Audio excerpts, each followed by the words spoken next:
میرا نام کاشف ہے۔ میں پیشے کے لحاظ سے ایک ڈاکٹر ہوں۔ جیسے ہی ہاؤس جاب مکمل ہوئی تو مجھے سرکار نے ایک دور دراز گاؤں میں لوگوں کی خدمت کے لیے بھیج دیا۔ یہ میرے لیے ایک بہترین موقع تھا انسانیت کی خدمت کا۔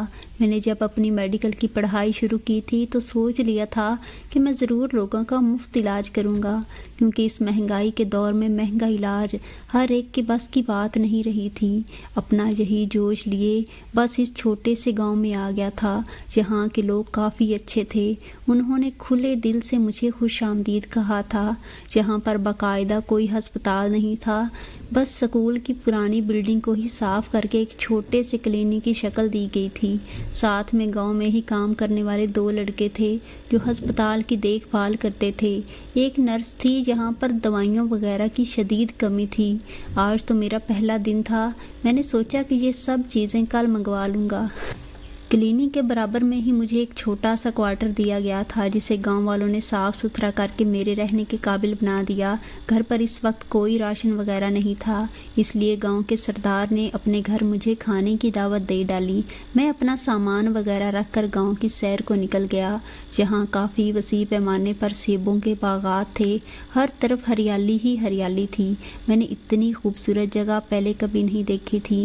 میں نے سوچا میرے دن یہاں اچھے گزرنے والے تھے۔ شام کے سائے ڈھلنے لگے تو میں اپنے گھر واپس آ گیا، کیونکہ تیار ہو کر پھر مجھے سردار کے ہاں کھانا کھانے کے لیے جانا تھا۔ میں جیسے ہی تیار ہوا دروازے پر زوردار دستک سنائی دی۔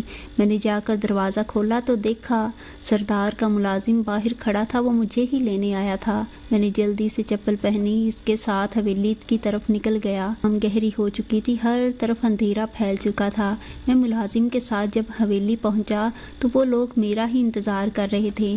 میں نے سب سے سلام دعا کر کے کھانا کھانا شروع کر دیا۔ کافی خوشگوار ماحول میں کھانا کھایا گیا۔ باتوں میں سردار کے بڑے بیٹے نے مجھ سے کہا کہ ویسے تو یہاں تمہیں کسی کوئی طرح کا کوئی مسئلہ نہیں ہوگا، مگر رات کے وقت گھر سے باہر نکلنے میں احتیاط کرنا، کیونکہ اکثر رات کو یہاں دوسری مخلوق کا گزر ہوتا ہے۔